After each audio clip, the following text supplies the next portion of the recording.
Thank you, my friend. Very generous. Is there problems developers deal with a lot on making games that you know of that us gamers don't really think of? The biggest one is just trying to figure out what people are going to want years down the road. Like I was talking to a guy that's working on a game, a big like AAA game that's not going to come out for probably like 4-ish years. And he said it is crushingly depressing and stressful to know that you may work for 4 to 5 years on something and it might come out at just the wrong time. It's just not the right time for this kind of game.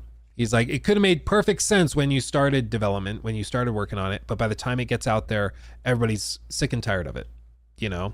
It's the same, like, honestly, to a certain extent, like, I think if Assassin's Creed Shadows, with like Yasuke and the whole thing that's gone down with that, I think if Shadows had launched in 2014, 2015, like, none of this would have been as big.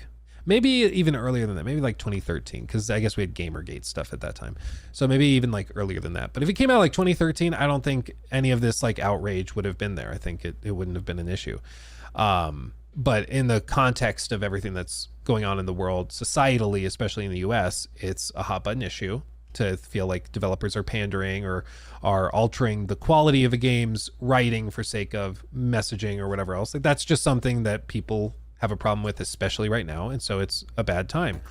Or on the flip side, like even to a certain extent, just in terms of presentation, like Star Wars Outlaws, I think Star Wars Outlaws in 2015, 16, 17, like the PS4 era, I think that game would have popped off, even as buggy as it was, because there were a lot of like pretty buggy games that did really, really well.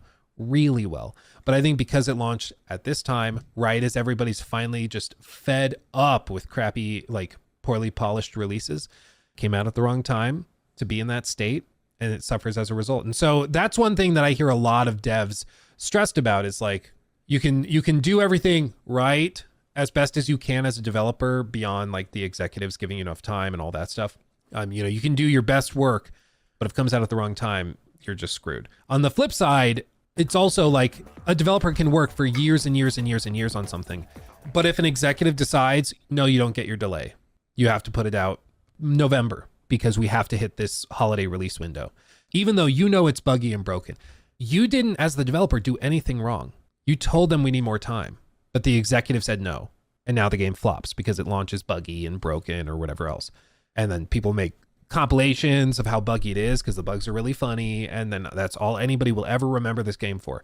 I'm sure that's very stressful. Imagine like, it's why I always try to remind people, companies like Ubisoft are made of real people, real human beings, real developers that don't want to put out buggy stuff. They don't want to put out broken stuff that's just copy and pasted stuff year to year. They want to do like innovative stuff. They want to try new ideas. They want to go crazy, but they're limited by what the executives tell them they can and can't do.